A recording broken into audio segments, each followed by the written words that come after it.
Hi all, അടുത്തത് നമ്മൾ ഒരു എക്സ്പെരിമെൻറ്റ് ചെയ്യാൻ പോവാണ്. നമ്മളിപ്പോൾ കുറേ എക്സ്പെരിമെൻറ്റ് ചെയ്തു. ഈ ഒരു എക്സ്പെരിമെൻറ്റിൽ നമുക്ക് ഫിസിക്കൽ ചേഞ്ച് എന്താണെന്നും കെമിക്കൽ ചേഞ്ച് എന്താണെന്നും മനസ്സിലാക്കാനുള്ള എക്സ്പെരിമെൻറ്റാണ് ഈ എക്സ്പെരിമെൻറ്റും. അപ്പോൾ ഇതിൽ നമ്മൾ രണ്ടും ചെയ്യുന്നുണ്ട്. ആദ്യം നമ്മൾ ഫിസിക്കൽ ചേഞ്ച് വരുത്തുന്നുണ്ട്, അത് കഴിഞ്ഞിട്ട് കെമിക്കൽ ചേഞ്ച് വരുത്തുന്നുണ്ട്. അപ്പോൾ ഇതിന് എന്തൊക്കെയാണ് ആവശ്യമായിട്ടുള്ളത്? വിനെഗർ വേണം, അതുപോലെ തന്നെ എഗ് ഷെല്ല് മുട്ടത്തോട് വേണം, ബേക്കിംഗ് സോഡ വേണം, അതുപോലെ തന്നെ ഒരു ഗ്ലാസും ഒരു സ്പൂണും. ഇത്രയും കാര്യങ്ങളാണ് ഇതിന് ആവശ്യമായിട്ടുള്ളത്. ഇനി ആദ്യം തന്നെ നമ്മൾ എന്ത് ചെയ്യണം? ഒരു എഗ് ഷെല്ല് എടുത്തിട്ട് അതങ്ങോട്ട് പൊട്ടിക്കുക, ക്രഷ് ചെയ്യുക, അതങ്ങോട്ട് പൊടിക്കുക.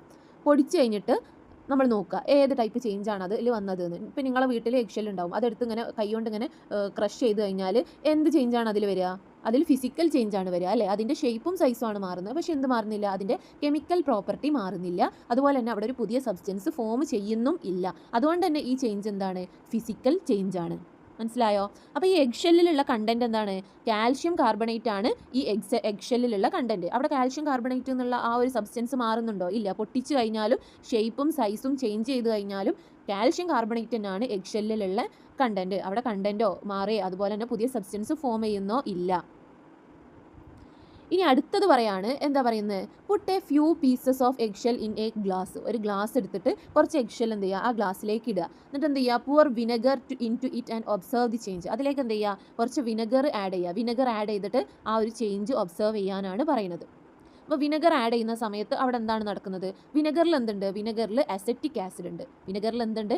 അസറ്റിക് ആസിഡ് ഉണ്ട്. ഈ വിനെഗറിലുള്ള അസറ്റിക് ആസിഡും നമ്മുടെ എഗ് ഷെല്ലിലുള്ള കാൽഷ്യം കാർബണേറ്റും റിയാക്ട് ചെയ്യും. റിയാക്ട് ചെയ്തിട്ട് അവിടെ എന്ത് ഫോം ചെയ്യും? കാർബൺ ഡൈ ഓക്സൈഡ് ഫോം ചെയ്യും. കാർബൺ ഡൈ ഓക്സൈഡ് ഫോം ചെയ്യും. ഈ കാർബൺ ഡൈ ഓക്സൈഡ് ഫോം ചെയ്തോന്ന് നമുക്ക് എങ്ങനെയാണ് മനസ്സിലാവുക? ഈ വിനെഗർ എടുത്തിട്ട് എന്തിലേക്ക് ഒഴിക്കുക? എഗ് ഷെല്ലുള്ള ആ ഒരു ഗ്ലാസ്സിലേക്ക് ഒഴിക്കുന്ന സമയത്ത് അവിടെ എന്ത് ഫോം ചെയ്യും? ബബിൾസ് ഫോം ചെയ്യും. അപ്പം നമുക്ക് മനസ്സിലാക്കാം അതിൽ കാർബൺ ഡൈ ഓക്സൈഡ് ഫോം ചെയ്തു എന്ന്. എങ്ങനെയാണ് ഫോം ചെയ്യുന്നത്? എഗ് ഷെല്ലിലുള്ള കാൽഷ്യം കാർബണേറ്റും അതുപോലെ തന്നെ വിനെഗറിലുള്ള അസറ്റിക് ആസിഡും റിയാക്ട് ചെയ്തിട്ടാണ് എന്ത് ഫോം ചെയ്യുന്നത്? അവിടെ കാർബൺ ഡൈ ഓക്സൈഡ് ഗ്യാസ് ബബിൾസിൻ്റെ രൂപത്തിൽ ഫോം ചെയ്യുന്നത്. ഇനി കാർബൺ ഡൈ ഓക്സൈഡ് മാത്രമാണ് ഉണ്ടാകുന്നത്? അല്ല. നമ്മൾ വിനെഗറും അതുപോലെ തന്നെ കാൽഷ്യം കാർബണേറ്റും റിയാക്ട് ചെയ്ത് കഴിഞ്ഞാൽ കാർബൺ ഡൈ ഓക്സൈഡ് ഉണ്ടാകുന്നുണ്ട്, അതുപോലെ തന്നെ കാൽഷ്യം അസറ്റേറ്റ് ഉണ്ടാകുന്നുണ്ട്, അതുപോലെ തന്നെ എന്തും ഫോം ചെയ്യുന്നുണ്ട്? വാട്ടറും ഫോം ചെയ്യുന്നുണ്ട്. അപ്പോൾ ഒരു ഗ്ലാസ് എടുത്തിട്ട് അതിലേക്ക് എഗ്ഗ് പൊടിച്ചിട്ട് കഴിഞ്ഞിട്ട് അതിലേക്ക് വിനെഗർ ഒഴിച്ച് കഴിഞ്ഞാൽ എന്തൊക്കെ ഫോം ചെയ്യും? കാർബൺ ഡൈ ഓക്സൈഡ്, അതുപോലെ തന്നെ calcium acetate and water form ചെയ്യും. അത് മനസ്സിലായില്ലേ?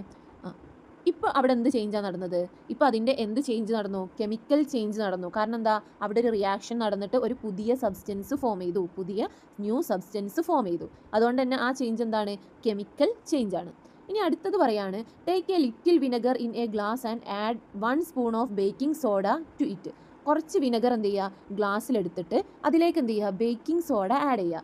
What happens? എന്താണ് അവിടെ നടക്കുക? What type of change is this? ഈ ടൈപ്പ് ചേഞ്ചിന് നമ്മൾ എന്താ പറയുക? എന്തൊക്കെയാണ്? അപ്പോൾ നമ്മൾ ആദ്യം പറഞ്ഞു വിനെഗറിൽ എന്തുണ്ട്? അസറ്റിക് ആസിഡ് ഉണ്ട്. അതുപോലെ തന്നെ ബേക്കിംഗ് സോഡ എന്ന് പറയുമ്പോൾ എന്താ? സോഡിയം ബൈകാർബണേറ്റ് ആണ് എന്ത്? Baking soda. അപ്പോൾ ഈ ബേക്കിംഗ് സോഡ എന്ന് പറഞ്ഞാൽ സോഡിയം ബൈകാർബണേറ്റ് ആണ്. വിനെഗറിലാണെങ്കിൽ അസറ്റിക് ആസിഡ് ഉണ്ട്. അപ്പം അസറ്റിക് ആസിഡ് എന്ന് പറയുന്നത് എന്താണ്? ആസിഡാണ്. സോഡിയം ബൈകാർബണേറ്റ് എന്ന് പറയുന്നത് ബേസ് ആണ്. ആസിഡും ബേസും തമ്മിൽ കൂടിച്ചേർന്ന് നടക്കുന്ന റിയാക്ഷനെയാണ് നമ്മൾ എന്ത് പറയുന്നത്? Neutralisation reaction. അപ്പോൾ വിനെഗറിലേക്ക് നമ്മൾ ബേക്കിംഗ് സോഡ ഇട്ട് കഴിഞ്ഞാൽ അവിടെ എന്ത് റിയാക്ഷൻ നടക്കും? ന്യൂട്രലൈസേഷൻ റിയാക്ഷൻ നടക്കും. കാരണം എന്താണ്?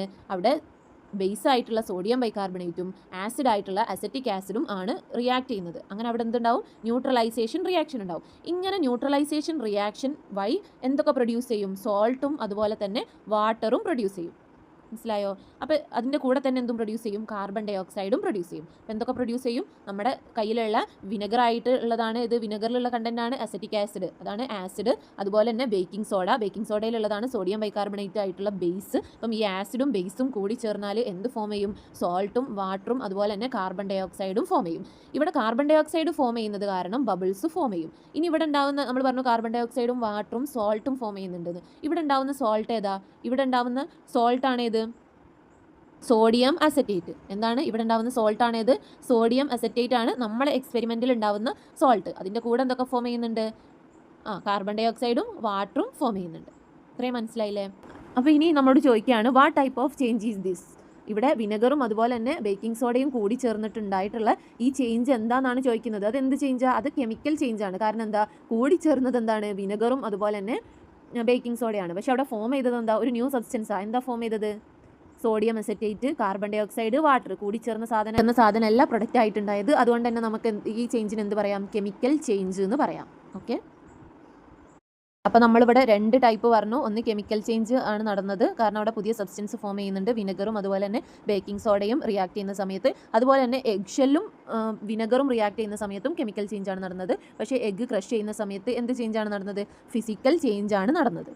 ഇനി അടുത്താണ് select different object and design experiment with help of the teacher, conduct the experiment, record conclusion, present them in class and discuss. ഇതുപോലെയുള്ള ഡിഫറെൻറ്റ് ഒബ്ജക്റ്റ് എടുത്തിട്ട് നിങ്ങളോട് തന്നെ എക്സ്പെരിമെൻറ്റ് ചെയ്ത് നോക്കാനാണ് പറയുന്നത്. എന്നിട്ട് എന്ത് ചെയ്യണം? ക്ലാസ്സിൽ നിങ്ങൾ പ്രസൻറ്റ് ചെയ്യണം. അപ്പോൾ നമുക്ക് ഒരു എക്സ്പെരിമെൻറ്റ് ചെയ്ത് നോക്കിയാലോ? ഇപ്പോൾ ഇത്രയും എക്സ്പെരിമെൻറ്റ് തന്നു. ഇനി നമുക്കൊരു എക്സ്പെരിമെൻറ്റ് എന്തെടുക്കാം? എങ്ങനെയാണെന്ന് വെച്ചാൽ ആദ്യം തന്നെ എന്ത് ചെയ്യുക? ഒരു നനഞ്ഞ തുണി എടുക്കുക. എന്നിട്ട് അതിലെന്ത് ചെയ്യുക? സോപ്പ് പൗഡർ റബ്ബ് ചെയ്യുക. സോപ്പ് പൗഡർ ഇടുക. അതിൻ്റെ മേലെ സോപ്പ് പൗഡർ ഇട്ടിട്ട് എന്ത് ചെയ്യുക? അതിൻ്റെ മേലെ എന്ത് ചെയ്യുക? ടർമറിക് പൗഡർ, സോപ്പ് പൗഡർ വെച്ചിട്ട് ഒന്ന് ഉരയ്ക്കുക. എന്നിട്ട് എന്ത് ചെയ്യുക? ആ നനഞ്ഞ തുണിയിൽ ഉരച്ചിട്ട് അതിൻ്റെ മേലെ മഞ്ഞൾപ്പൊടി ഇടുക. അപ്പോൾ മഞ്ഞൾപ്പൊടി ഇടുന്ന സമയത്ത് മഞ്ഞൾപ്പൊടിൻ്റെ കളർ എന്താണ്? യെല്ലോ കളറാണ്. പക്ഷേ അതിട്ട് കുറച്ച് കഴിയുന്ന സമയത്ത് അതെന്ത് കളറായിട്ട് മാറും? റെഡ് കളറായിട്ട് മാറും. കാരണം എന്താണ്? നമ്മുടെ സോപ്പ് എന്ന് പറഞ്ഞാൽ എന്താണ്? ഒരു ആൽക്കലൈൻ സബ്സ്റ്റൻസ് ആണ്. നമ്മുടെ മഞ്ഞൾപ്പൊടിയിൽ എന്തുണ്ട്? കുർക്കുമിൻ ഉണ്ട്. അതാണ് മഞ്ഞ കളറിന് കാരണം. അപ്പോൾ ഈ കുർക്കുമിനും അതുപോലെ തന്നെ സോപ്പിൽ ആൽക്കലൈൻ സബ്സ്റ്റൻസ് ആയിട്ടുള്ള സോപ്പും കൂടി ചേരുന്ന സമയത്ത്, റിയാക്ട് ചെയ്യുന്ന സമയത്ത് എന്ത് കളർ ഫോം ചെയ്യും? റെഡ് കളർ ഫോം ചെയ്യും. അതുകൊണ്ട് തന്നെ ഈ ചേഞ്ച് എന്ത് ചേഞ്ചാണ്? കെമിക്കൽ ചേഞ്ചാണ്. കാരണം എന്താ? അവിടെ പുതിയൊരു സബ്സ്റ്റൻസ് ഫോം ചെയ്യുന്നുണ്ട്. ഇനി അടുത്തത് എന്താണ്? What happen if you take some vinegar in a glass and stir in soap powder. ഇനി അടുത്ത എക്സ്പെരിമെൻ്റ് ആണ് എന്ത്? നമ്മൾ എന്ത് ചെയ്യുക? ഒരു ഗ്ലാസ്സിൽ അല്പം വിനാഗിരി എടുക്കുക. എന്നിട്ട് എന്ത് ചെയ്യുക? അതിലേക്ക് സോപ്പ് പൊടി ഇട്ടിട്ട് ഇളക്കുക. അപ്പോൾ എന്താണ് സംഭവിക്കുന്നത്? ആ വിനെഗർ അതായത് വിനെഗറിൽ എന്താണുള്ളത്? നമ്മൾ പറഞ്ഞു അസറ്റിക് ആസിഡ് ആണുള്ളത്. ഇനി സോപ്പ് പൗഡർ അതിലേക്ക് ഇടുക. ഒരു ഗ്ലാസ്സിൽ വിനെഗർ എടുത്തിട്ട് അതിലേക്ക് കുറച്ച് സോപ്പ് പൗഡർ ഇടുന്ന സമയത്ത് സോപ്പ് പൗഡറിൽ എന്തുണ്ട്? സോഡിയം കാർബണേറ്റ് ഉണ്ട്. ആ സോപ്പ് പൗഡറിലുള്ള സോഡിയം കാർബണേറ്റും അതുപോലെ തന്നെ അസറ്റിക് ആസിഡും തമ്മിൽ റിയാക്ട് ചെയ്യും. അങ്ങനെ അവിടെ എന്ത് ചെയ്യും? ഒരു ഗ്യാസ് റിലീസ് ചെയ്യും, കാർബൺ ഡൈ ഓക്സൈഡ് റിലീസ് ചെയ്യും. ഇതെന്ത് ചെയ്യും? ബബിൾസ് ഫോം ചെയ്യും. കാർബൺ ഡൈ ഓക്സൈഡ് റിലീസ് ചെയ്യുന്നത് കാരണം അവിടെ ബബിൾസ് ഫോം ചെയ്യും. അപ്പോൾ ഈ ചേഞ്ച് എന്താണ്? കെമിക്കൽ ചേഞ്ച് ആണ്.